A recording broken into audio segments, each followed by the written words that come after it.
How's everyone doing? Drove down from Miami Beach, North Beach, of course. North Beach, where you live, with your white poofy dog, Fluffy. Always beige. What? Pomeranian, CB. What's his name? CB? CB.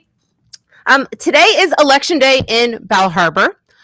So if you know anybody who lives in Bal Harbour, please encourage them to go vote today, because there's never really been an election day anywhere on January 26th.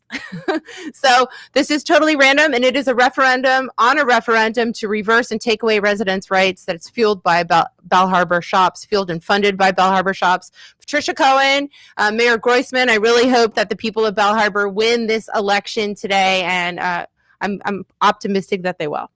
So it's a pretty interesting election. I've heard you speak about it before. It's quite interesting. Well, I feel like Miami Beach could be in a similar situation this coming election cycle. So to me, I really internalized it, because I hate the idea of taking away resident rights. It's by, deceiving them with PAC money and, misleading them. It's really horrible. Well, I think that Miami Beach, in general, we're a little bit more prepared versus Bal Harbour, where the residents, I don't know if they're as united. They have somebody like you back them. So that's the thing. Miami Beach, the residents are kind of uniting now, and they kind of know what's going on. So it's possible that the PAC money won't work anymore. I don't think it will, because they do have a heroine, and her name is Patricia Cohen, and I have so much respect for her. She was standing out on Collins Avenue with a sign in the middle of Bal Harbour. It was like the biggest sign you've ever seen, saying "Vote No," and it was great. So she's run a campaign, and the residents have backed her up, and hopefully they'll be victorious today. So this is an interactive show. Again, you can click on the link above, and we will zoom you in. This time we're going to zoom you in with a picture, though, because somebody named Lester Crest last week zoomed himself in and then said a bunch of hateful things. He was using hate speech. So now we are going to have to screen you before you come into the talk show. But if you have something that you would like to talk about regarding Miami Beach politics, this is the moment to do so. Stephen Cohen has a Facebook group called Miami Beach Community, correct? I have a Facebook group called Miami Beach Community. I ran for public office last time and I lost, and there's a good chance I will run again. And also I spend most of my time, following Miami Beach politics and community and getting people involved. So any questions, I can probably answer it. I know as well as most of the commissioners and even the mayor. Former Commissioner and now State Representative Michael Gongora once said to me, it's what you do when if you don't win in your election, what are your next steps? And you've really, 2019 was not your year, and it was not my year. And it was a very difficult election cycle, and we both lost. But now we're entering 2021. It is a new day. And in the past 2 years, you've worked very hard to build up this very powerful Facebook group. I mean, you have thousands of people that are following you now. Well, first of all, again, it's not really following me, and especially in the last couple of months. It's creating community. Yeah, in the last couple of months, I've really made it to where other people get involved. I want other people to post. I've tried to stake back. I brought in other moderators, and the whole entire time, like I said, it's just to get more people involved in Miami Beach, and so we know what's going on, and that way the messaging is not coming from political action committees with consultants that don't even live the city and are making tons of money. Basically, I personally think that the consultants are becoming rich, creating division in our city through PACs, rather than uniting us in a time when we should all be coming.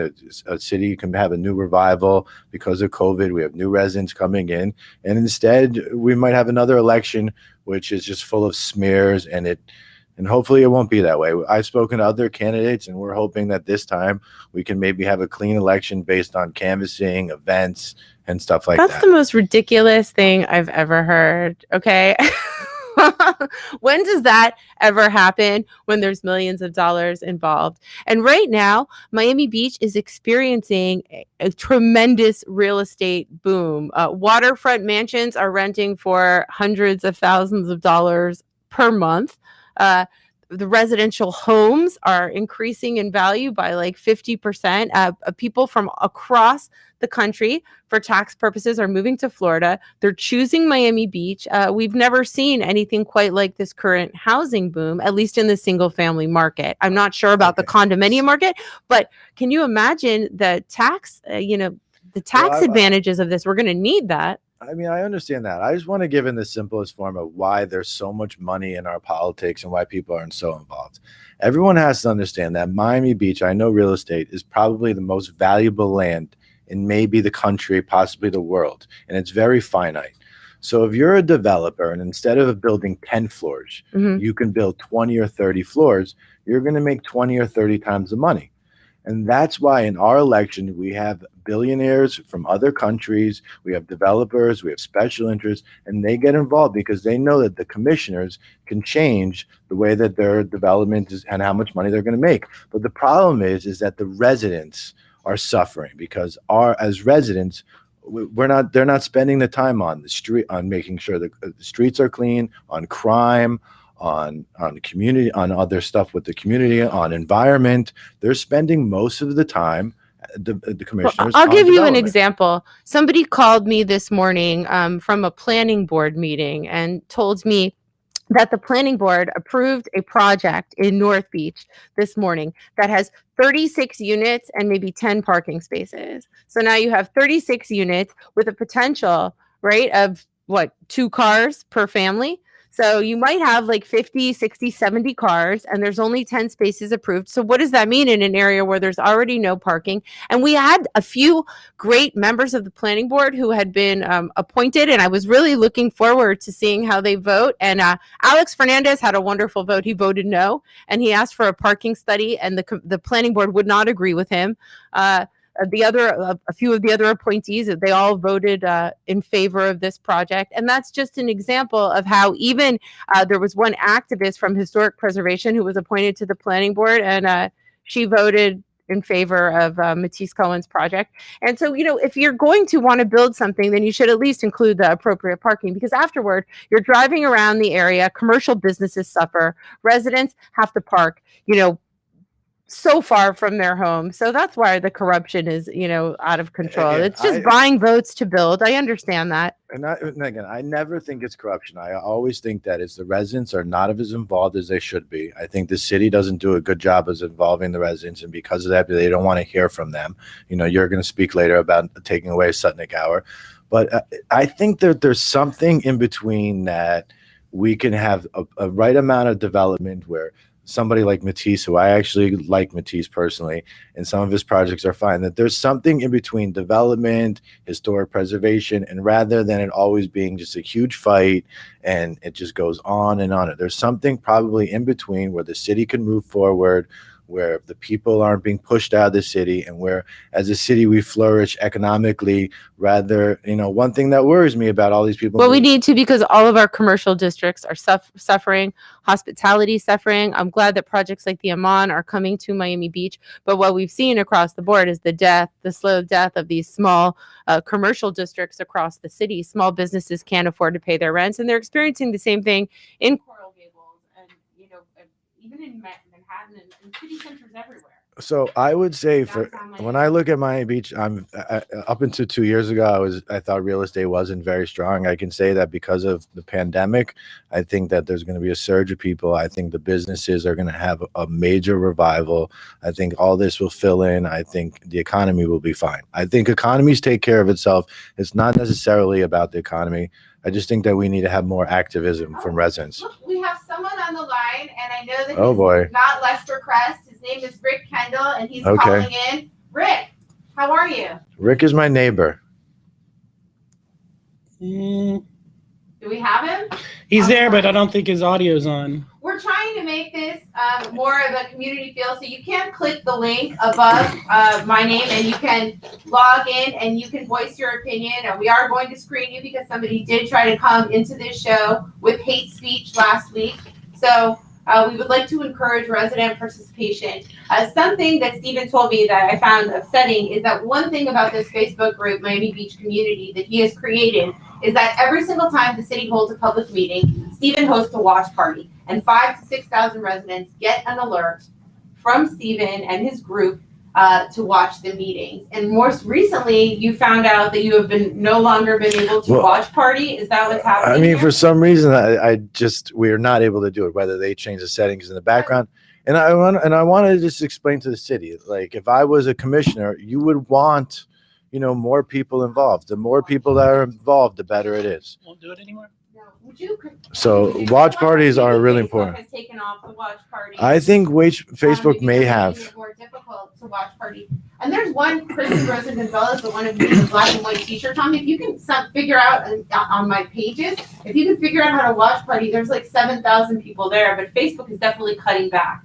Right now, you cannot advertise politically on Facebook, which is a big problem because there's a referendum, for example, in Bell Harbor. Before, on Facebook, you could spend a couple of $100s and alert all the residents to what was happening and educate the community. Or if there was a big vote and I wanted people to show up and speak out, we could create a video and... No, he's just chatting with us. Rick, we really wanted you to be... You're on the air with us right now, and I know you have a great voice. We were able to watch party, and advertise on Facebook, but we can no longer do that. Okay, so it's really cut off our freedom of speech because of Donald Trump. I don't know if it's like that. I personally think it's the right thing to do from Facebook's advantage, and I thought to cut off advertising, so some people can advertise and some people can't, depending on. Well, you could look at it. I think that Facebook should not allow a lot of the political advertising they couldn't handle. A lot of it was just smearing, and I think that you should organically build it up through the groups, which is what you have done, which is so impressive. And the reason I did that is because 2 years ago, remember I said I know a lot about Facebook. I knew 2 years ago Facebook was going to do this. Facebook told everybody like 2 years ago, we're going to stop political advertising because they can't control it. Well, they realized after they played a major role in Brexit, and you can see how the UK is currently suffering right now, trying to wriggle out of Brexit, but they won that Cambridge Analytica won that election, and Donald Trump also won his election by stealing by putting up these psychological surveys on Facebook. It was in that documentary, The Great Hack, which I found fascinating, and I can see how that happened. So they used people's data, and that's really what we are. I'm just a walking piece of data that can be sold and resold, and that's why I think Facebook, even in its stock share price, is having a problem because they are going to be regulated. They may be regulated, but I mean, I think that what they're doing right now, some of it of what they're doing, they have to get control because, like I said, Facebook is very powerful. I know from this group, it's very powerful, and if you have it in the wrong hands, you can do a lot of damage. Well, you really know how to manage Facebook because you have all of these thousands of followers that I feel are so powerful. Okay, let's go back to this election cycle. Miami Beach, we have elections this year. November 2nd, 2021 is our general election. There are 3 groups. The way that Miami Beach works is there are 6 commissioners and a mayor. And there's groups 1 through 6. And all of these groups are pretty random. They have no geographic, they're not, parsed geographically. It's just random groups of people. So we have groups 1, 2, and 3, which is running this cycle. Groups 4, 5, and 6, when you and I ran last cycle. Correct. Okay. That was Ricky Areola. Stephen Miner was group 4, Ricky Areola was group 5, and David Richardson ran for group 6. Correct. Right. And those are the commissioners. Now, this time we have a commission group 1 up for grabs. That is Mickey Steinberg, who was termed out. The rumor is that she's going to be running for Sally Hayman's seat, which is a Miami-Dade County Commission seat. Rick Kendall, North Beach resident Peter Thiel was involved in getting targeted. Yeah, he was. He was Palantir. It's a great aggregator of data. I see that, Rick Kendall. Oh, and we now have also Commissioner Gongora, who's in the chat room coming up. If we want to make him go live, we can. Michael? Hello? Hey, Kristen. Hi, can you hear me? How are you doing, Michael? We were just talking about this election cycle and how we have our November elections coming up on November 2nd, groups 1, 2, and 3. Mickey Steinberg's is group 1. Michael Gongora, you're group 3, but you are not running for that seat, correct? Well, there's a lot of speculation about what seat I am running for. At the moment, I haven't filed to run for any seats, but you know me, I love public service, so I'm sure I'll be back representing the people in one capacity or another. Mayor. Well, look, Dan Gelber has ran twice so far. He's been unopposed both times that he's been in the running. So it would be really wonderful if he had a competitor this time. But the reason we were talking about the election cycle, but I really wanted to zoom you in because of the Sutnick scandal that is happening tomorrow. At what time is the meeting, Commissioner? 5 o'clock, 5 p.m. tomorrow night. At 5 p.m. tomorrow night, we need residents to come forward. How did this item even get on the agenda, Commissioner? Well, this agenda was supposed to be our first proclamation meeting, and over a pandemic started. But it's light on proclamations. There's only 2 items. I see Rick Kendall putting something to me that the Sutnick item was withdrawn, so he might know something that I don't. Hearing that it may no longer be on the agenda. So we'll listen to what I heard happened. Stanley Sutnick Hour. Dr. Stanley Sutnick was a dentist on Miami Beach, correct? And he instituted with the commission a residence forum. So in Miami Beach, between 8:30 and 9 a.m. and 1 to 1:30, it's kind of an open mic, and residents can go and voice their opinions on any kind of controversial issues. And there was an item that Commissioner Ariola had put on the agenda. By the way, even though Commissioner Ariola sponsored this item originated with Mayor Dan Gelber. It was a resolution of the mayor and city commission suspending the afternoon Stanley Sutnick Citizens Forum during city commission meetings for the duration of the COVID-19 pandemic in view of the enhanced public participation options afforded by the city's virtual city commission meetings and the use of media technology, which permits members of the public to participate in meetings remotely, either during the morning Sutnick session. So basically, they were trying to take away the residents' right to speak. And it happened, Dan Gelber, I have this, it's on Zoom. Dan Gelber, while somebody was speaking during the Sutnick Hour at last week's commission meeting, looked at our city attorney, Raphael Paz, and said, "Can you get rid of this? We don't need this anymore." And then it came out, sponsored by Commissioner Ariola, originated by Dan Gelber. How would you have voted if it wouldn't have been revoked? I would have voted no. You know that I'm all about resident participation in our meetings. I think it's great. It makes the meetings longer because we do have resident participation. It is sacred to most activists and residents, and it's helpful because you can't sit around all day. Our meetings typically are going 12, 13 hours a day, and residents can't sit there and wait all day to speak on an item, so it gives them 2 definitive times when they zoom in currently and provide us with opinions. So I supported that measure. I just can't even imagine being an elected official like Mayor Gelber and saying to the city attorney, how can we get rid of the Stanley Sutnick Hour so that residents in the afternoon, so that residents don't have the right to speak, and actually have the city attorney, who, by the way, probably needs to read the Citizens Bill of Rights, because number 5 is our right to appear before the commission. And he actually drafted a resolution. He drafted a resolution stating that, to try to abolish the Sutnick Hour. Apparently it's been pulled. Well, this is scandalous. So scandalous. I have a question for Michael. So I watch a lot of the city meetings, and I notice you have the afternoon meetings and the evening meetings, which are mostly for awards and stuff. Have you guys ever thought of having those meetings more for, and this is after COVID, where residents who work during the day, because a lot of the residents work during the day, they can't come to those meetings. So maybe making the afternoon and the evening meetings real meetings as well, not just about the awards, and maybe having an awards banquet once or twice a year where you hand out the awards to everybody rather than wasting all of that commission time, just handing out awards. Well, thoughts? Sure, I'm open to it. I think the original thought, because remember, the proclamations and awards used to happen during the regular commission meeting, and it took so much time that the idea was we were going to move it and do just a night meeting just for awards. But then there's been a trend happening for the last couple of years that it just serves as a de facto additional commission meeting for a bunch of business that people are trying to get done more. If you look at the agenda for tomorrow night, there's literally 2 proclamations Everything else is pretty much regular business on the agenda. So I don't So know. what, I think we really should just have a meeting for proclamations and awards.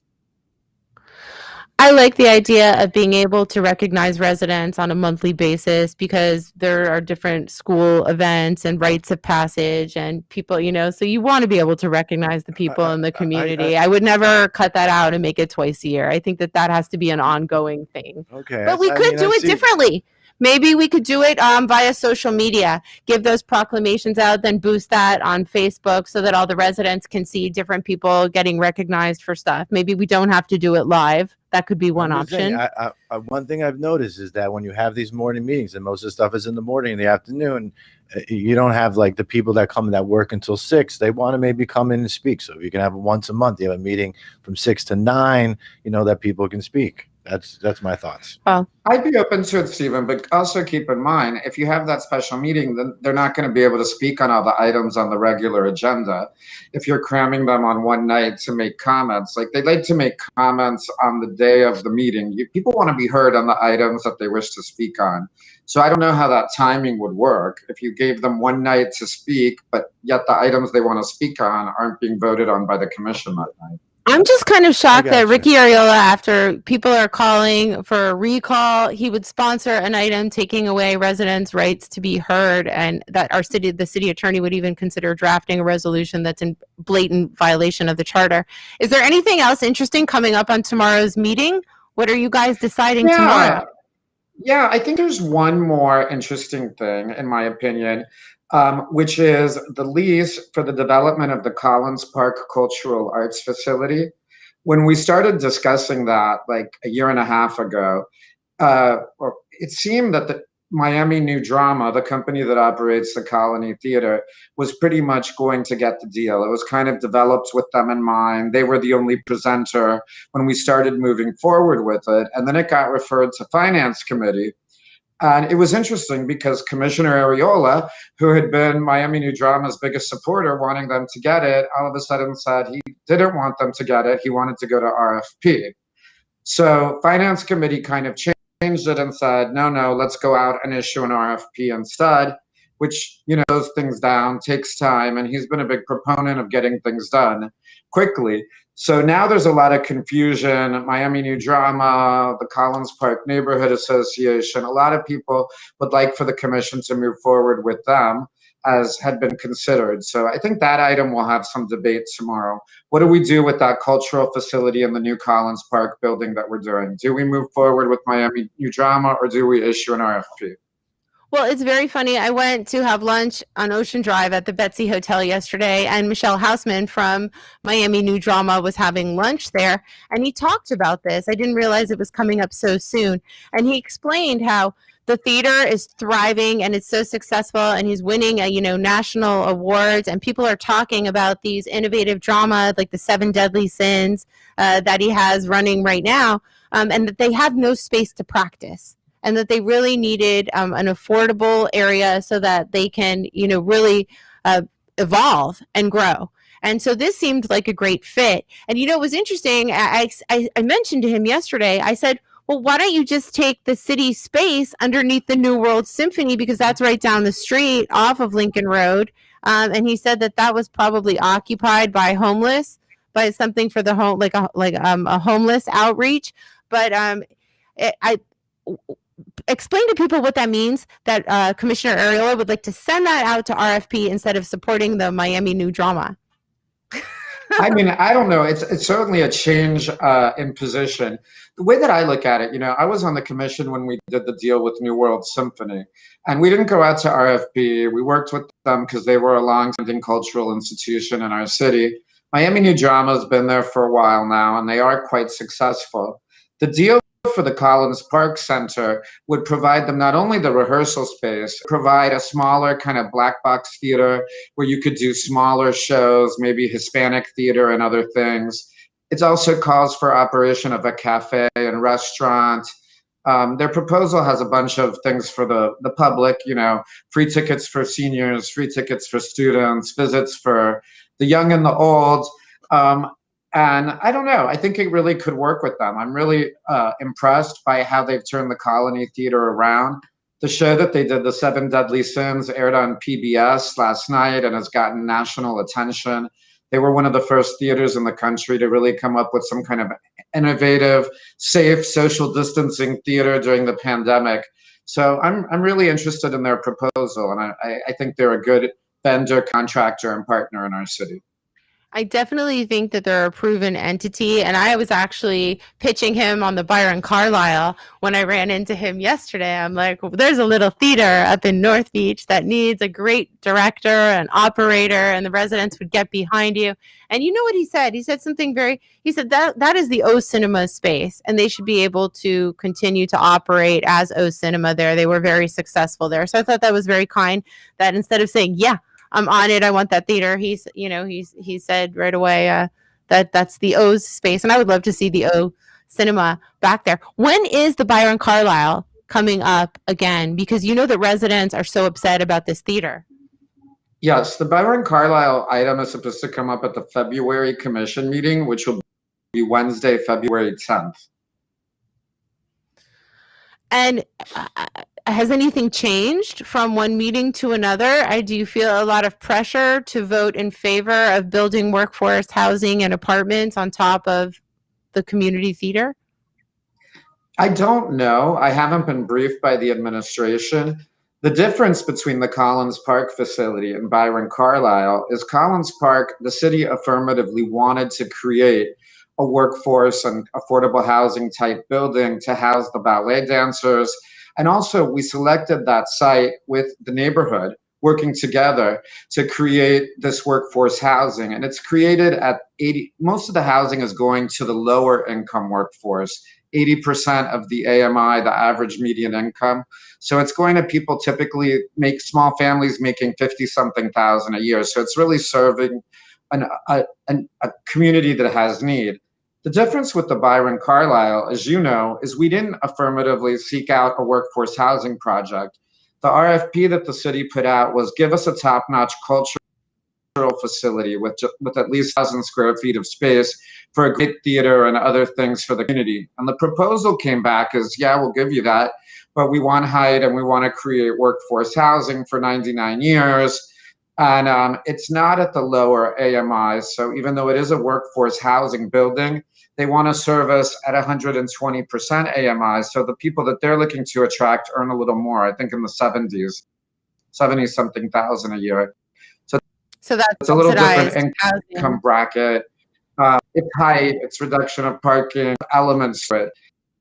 And I think the commission biggest concerns was there's doing away with the parking, they're creating more units, and it's 99 years, only going to get rent for like the first, or I'm sorry, would only serve as workforce housing for 30 of 99 years. Concerns about that term. Yeah, no parking in an area that needs parking. The planning board, it was almost a unanimous vote. Alex Fernandez on the planning board, I would like to congratulate him. Did I lose you all? I can't hear you anymore. Did I leave you speechless? Can you hear me? Well, it's a trend. Can you hear me, Michael? No, I guess maybe my microphone is turned off. You're right. You're okay. Good. I don't Can hear you, but if you hear me, I'm getting lots of messages about saving the Byron Carlisle, and that'll certainly be a conversation that we have going forward. I know that former Commissioner Nancy Liebman have put together a group of residents that are very concerned about this proposal. And I'll be meeting with them and anybody else who wishes to speak with me about this project.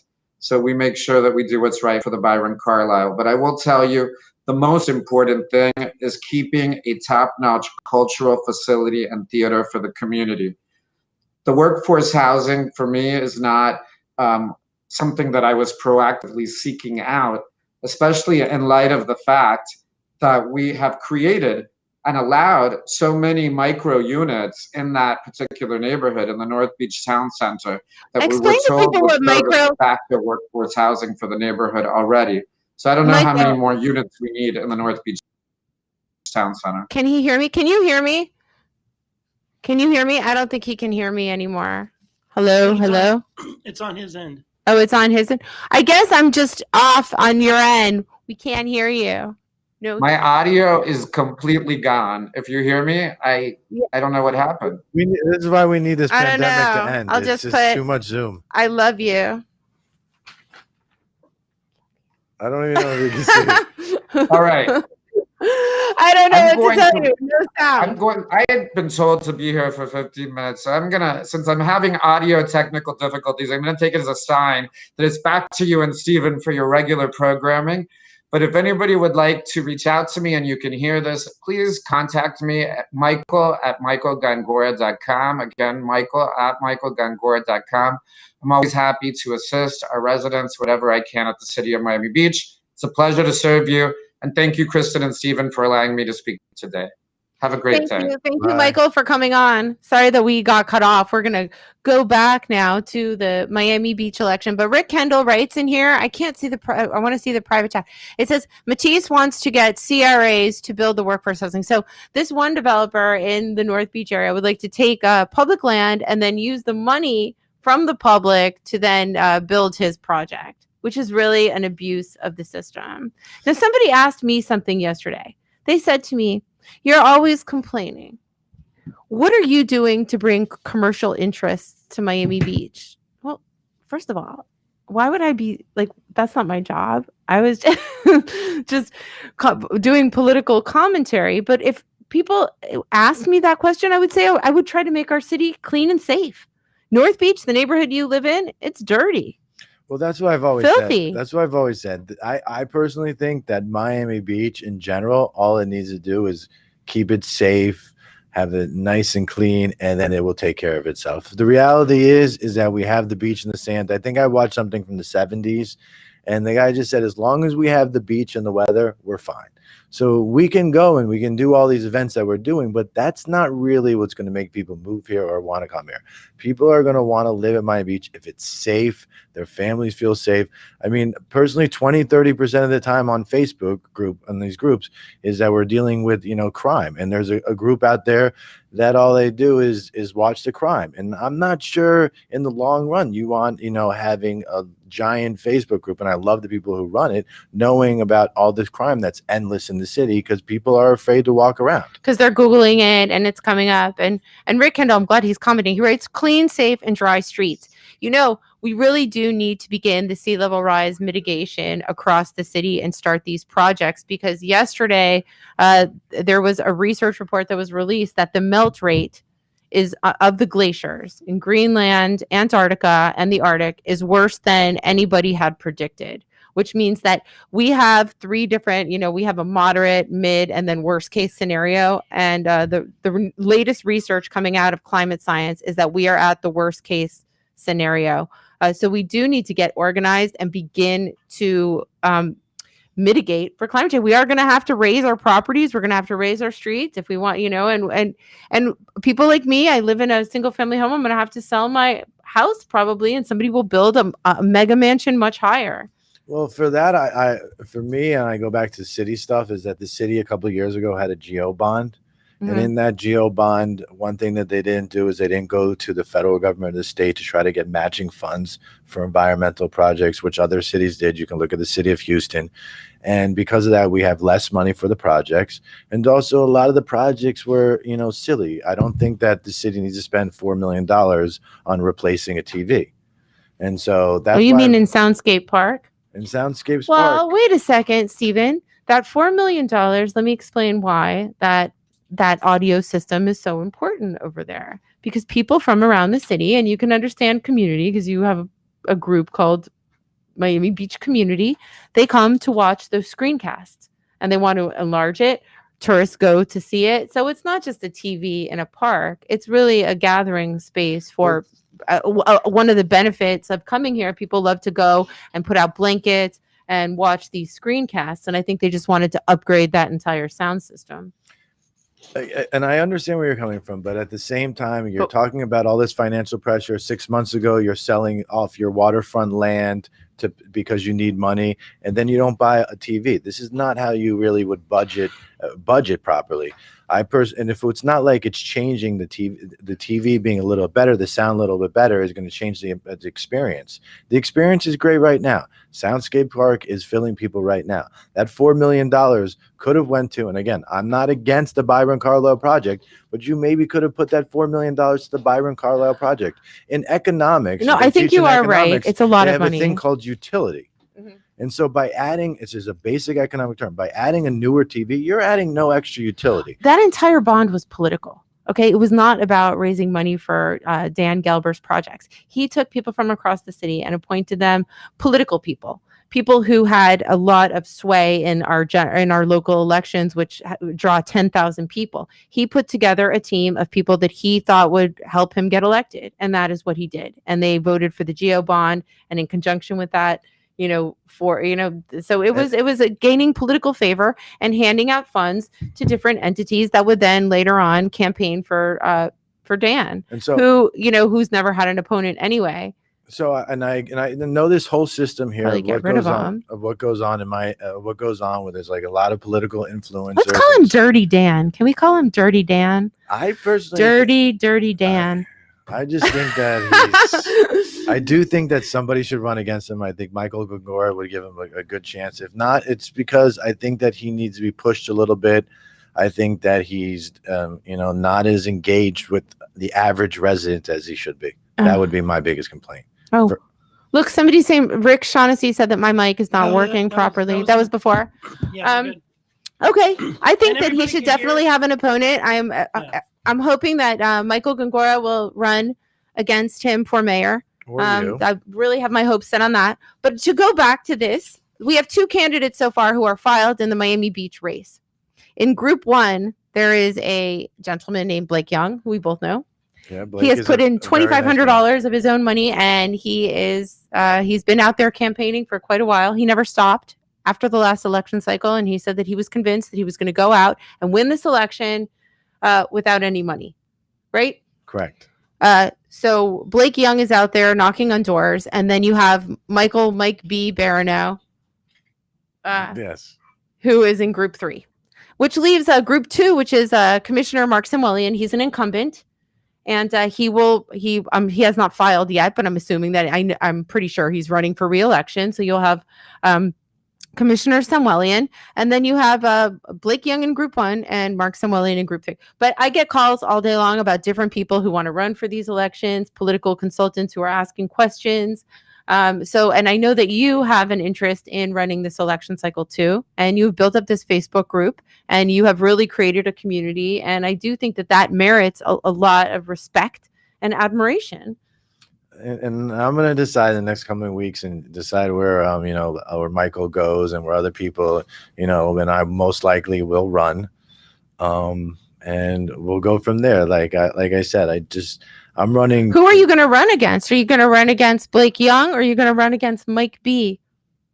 I mean, I run my own campaign. I don't worry about who the opponent is. I personally believe that I've put in enough. I think you need to look at the whole landscape. You're not going to run against Dirty Dan? I would not. I think there's somebody else that can be a better mayor, whether it's a Gongora or you. I personally believe that you got to take your time and you do it the right way. And if I do a good job as a commissioner, then maybe I would run for mayor. But I think that there are other people right now. I think Michael Gongora would be a great mayor in my mind.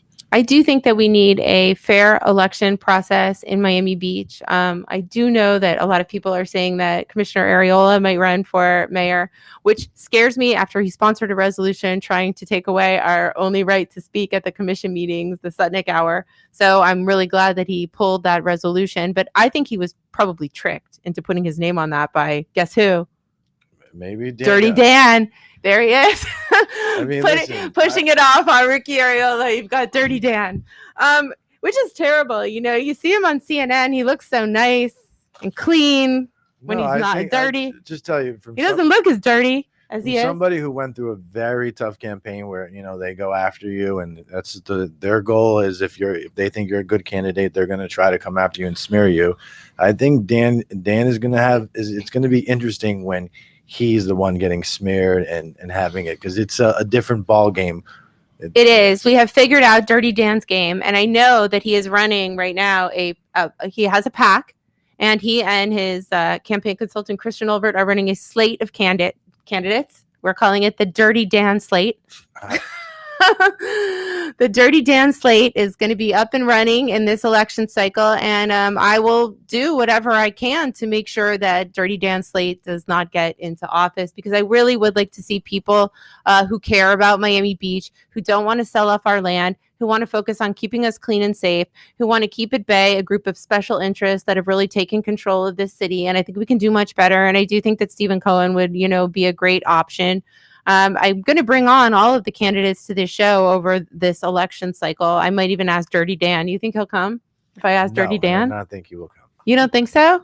Zero. I asked yesterday somebody in, our police department if they would come in, and they said, to be interviewed, because I thought the best thing for, the residents of Miami Beach is for me to have somebody from the police department come in and address all these people and have an interaction. And he said, I have to check with my boss. And I think Dirty Dan said no. Dirty Dan does not want the police department talking to the residents of Miami Beach. What can we do about that? Like I said, this is Dirty going to be a very interesting election cycle. Dirty Dan. I'm not. I would try to really just keep it clean, and hopefully everyone runs a clean campaign. And instead of 10,000 residents, clean campaign. They called you a slumlord. Are you a slumlord? That was from when it was completely made up, and I was a freshman in high school when they made this stuff up. You got to go full, so you got to come out swinging against Dirty Dan, because he's got the PAC.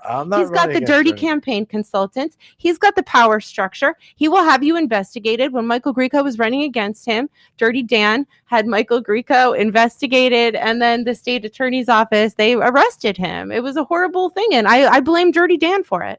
I mean, I have for that. I don't know. All I know is that I've done nothing wrong in my life. I will tell anybody they want to know about me. I'm not worried about that. They're going to always, I've learned in politics after I went through this one time, no matter what, they're going to come up with something. These PACs are going to always say something about you. You got to just run. Residents, we're going to need you, because fighting Dirty Dan this campaign cycle is going to be awful.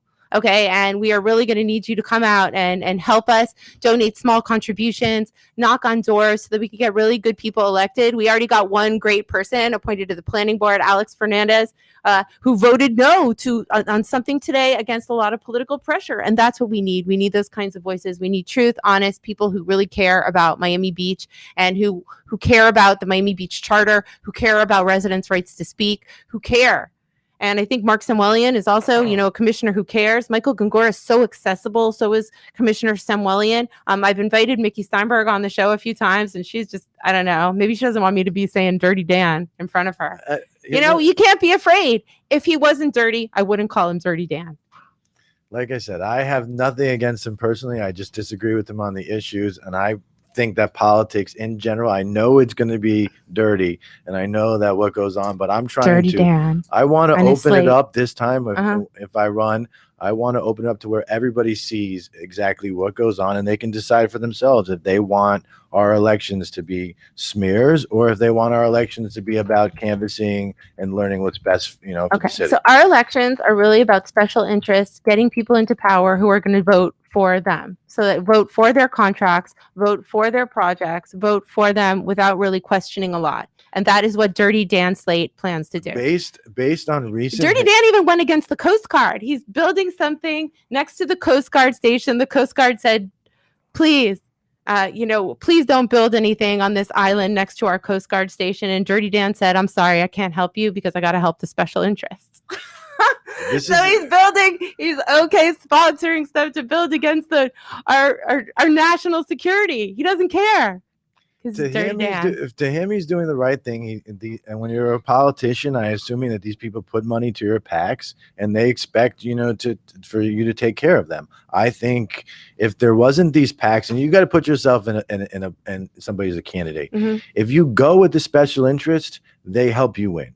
If you go against them, they smear you. The Dirty Dan slate. It's the carrot and stick politics, and it's a very terrible way to run. But we are going to fight back. We are going to educate the community in this election cycle, and we are going to stop Dirty Dan this time.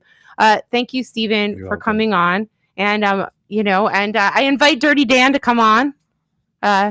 if he wants to. I think Dan Gelber's a very nice guy. I disagree with him on the issues. He's not dirty. I'm sure he could take a shower every night. Oh, I don't mean that he's like physically I know. dirty. He's a- He I'm looks sure- pretty I clean on am not- CNN. I we're just all think in the it's the same behind the city. scenes dirty dealings that really need to be stopped.